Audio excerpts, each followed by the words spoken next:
This is the Digital Trust Podcast. In every episode, we strive to bring support to those of you who serve on the front lines and in the trenches of data and technology. We endeavor to bring understanding to the under-resourced and underappreciated, help remove your stress, and provide relief to your pain. Welcome to the Digital Trust Podcast. Sit down with us as we give you hard-hitting advisory conversations to help you build digital trust with your stakeholders and clients, and actionable takeaways to help you become a digitally trustworthy organization.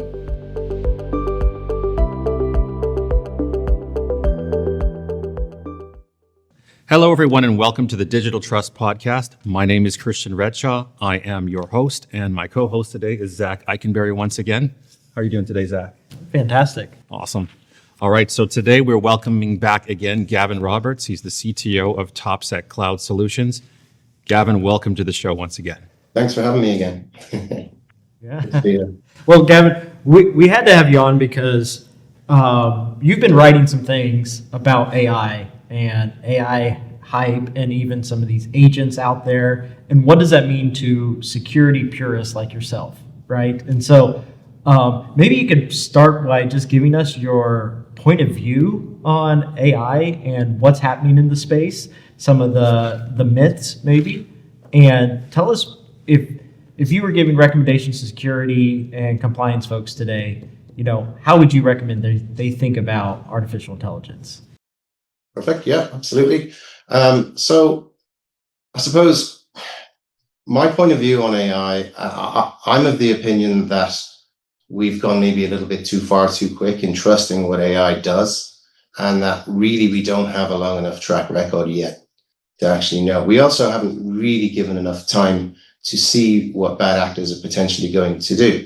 That being said, this year we've started to see that, and as you mentioned, this has come about in the form of agentic, basically phishing.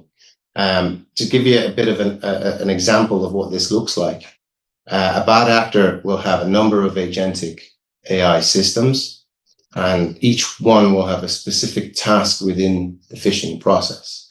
So the first one, its job will be to look at, for example, the dark web to see are there companies that have been compromised that are on the dark web. That is an indicator that they potentially have poor security. It takes that information, pulls it in, and it selects companies as targets.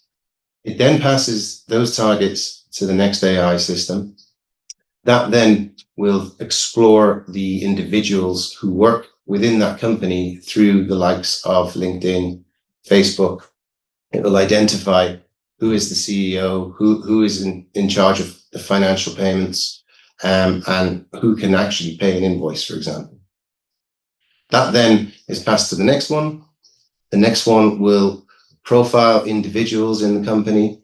It will check to see, has the CEO any posts on their Facebook where they're interacting with the financial controller?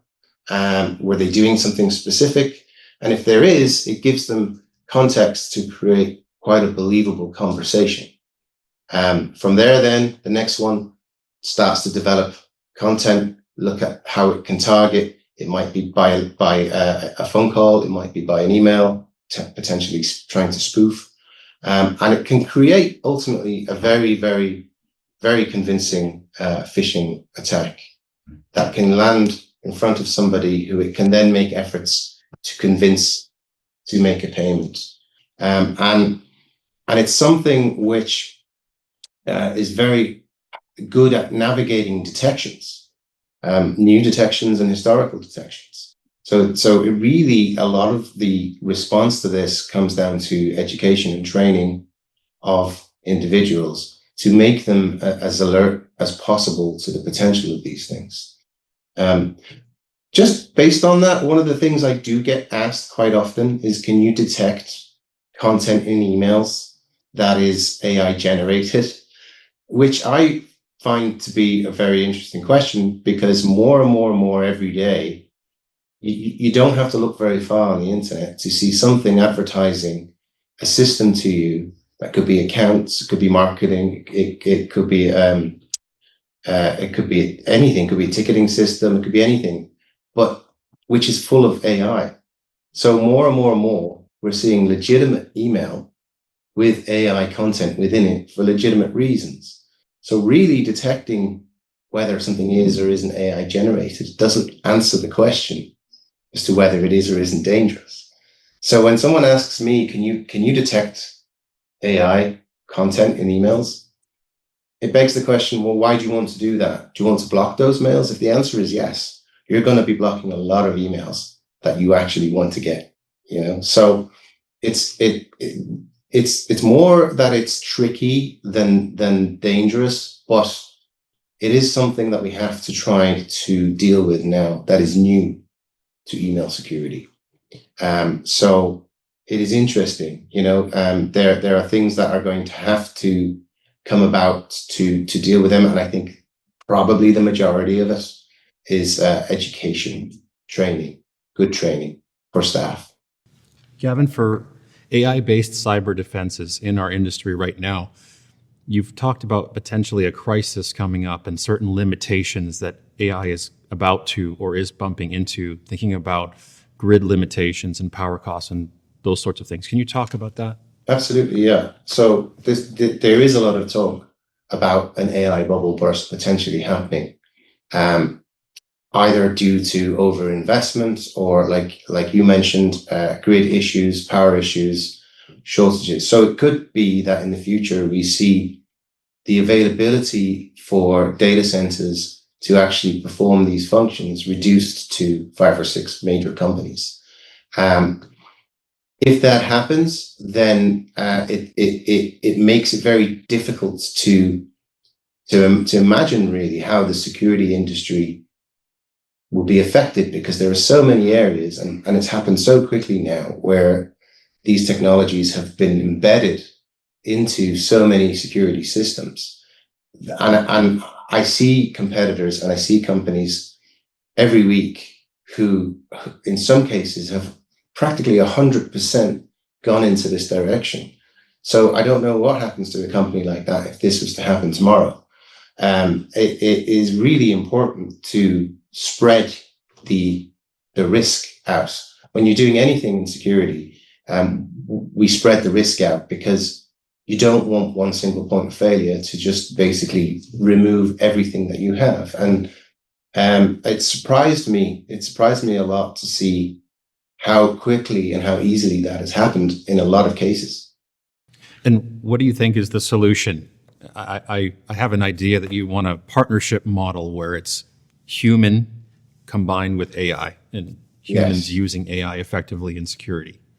So using ourselves as an example, historically we would have had various different detection systems, machine learning in place, but we also have humans there who are either coding or they are investigating random or specific things constantly to look for patterns and to look for anything that's potentially missed, or even looking for false positives, false negatives. That structure has to remain as close to that as it can, I think, in the short term at least. I think we're a while away. Well, I'm a while away from fully trusting, say, AI to do the job of doing the analysis, because I have a concern about the potential that AI has to ingest its own mistakes over time. I don't know if it's going to get better or if it's going to get worse at doing these kinds of jobs. I've seen that happen firsthand. Something that isn't true, shall we say, has come out of AI, has gotten into the web, has become a post, has become a result on Google, and is now fully there and available for the next model to come along and ingest and go, well, that's true. And from a security point of view, that could be catastrophic. So I think a blend of both, keeping original technology that wouldn't have relied so heavily on AI alive is important, and keeping it up to date is important, and having a fallback just in case. security professionals keeping their skills up to date so that in a sense where AI fails, they have some capabilities to fall back on. I think you hit on something very interesting with the ability for humans to do pattern recognition and to take in a context that they can filter out the bad ideas, where AI might recursively continue to bring in good and bad ideas and have to filter that out. It potentially could miss something that would be very, very obvious to you and I. And if it's certainly it is. Yeah, and if it's doing it on such a big scale of a very, very large piece of data, it could be doing it again and again and again, and you wouldn't know unless someone's checking. And that's right. And AI never has to feel the impact of making a mistake. That's right. And so, now, do you have any resources or recommendations that you would give to folks in this AI world? Where would you point people to? I actually would love to recommend our security architect. His name's Alan Buckley, and he would absolutely love to be on your podcast. It's very much his thing, and he's a great conversationalist, and I think he'd be very, very good if you'd have him. I think that sounds fascinating. Somebody, like you said, you started out in architecture, and somebody who likes to build in this AI space and is not intimidated by it be an awesome guest. 100%. Gavin, can you recommend a resource, some kind of gift for our audience?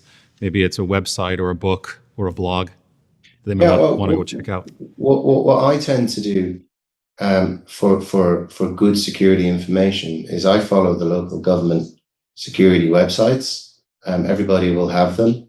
And, if there's even if there's something that's come out today, there will be information on there, and it's very, very good information. As well, in Ireland, we have a yearly conference, a Cyber Ireland conference, and it's free, and they have a lot of information on their website. And I'm sure every country probably has a similar yearly cyber conference that is for the country. I find that to be a great resource, not just for tech information, but for good contacts as well. Awesome. Thank you so much, Gavin, for joining us today. Thanks for having me. Once again. Pleasure. And Zach and I will be right back to wrap things up. All right. So that was Gavin with TopSec talking about AI. Yes. What was your takeaway, Christian? Yeah, I think having no single point of failure, he's talking about spreading out the risk. I think that's important to always have redundancy. What about you, Zach? He touched on it and we didn't dig deep into it, but I think it's interesting that a technology officer still believes that humans have some of the best pattern recognition. Right. Yes. And that nothing is beating human pattern recognition, especially because AI is a bit of a black box and we don't know what inputs it's taking in. Mm-hmm. And we don't know if it's getting bad information or not. And until I'm sure he's an AI optimist at some level, he knows that these tools will continue, but the human ability to take in information and digest what's accurate and what's inaccurate still can't be beat. Yeah, and AI has its limitations as well, as he's talking about. So I like his idea of the partnership model, humans learning how to use AI and still keeping their skills up to date. Yeah, absolutely. I don't know that there's economic benefit out there if humans aren't in the loop. Mm-hmm. It's the only way to go. A special thank you once again to our viewers and listeners for joining us in this conversation. And Zach and I will see you in the next episode.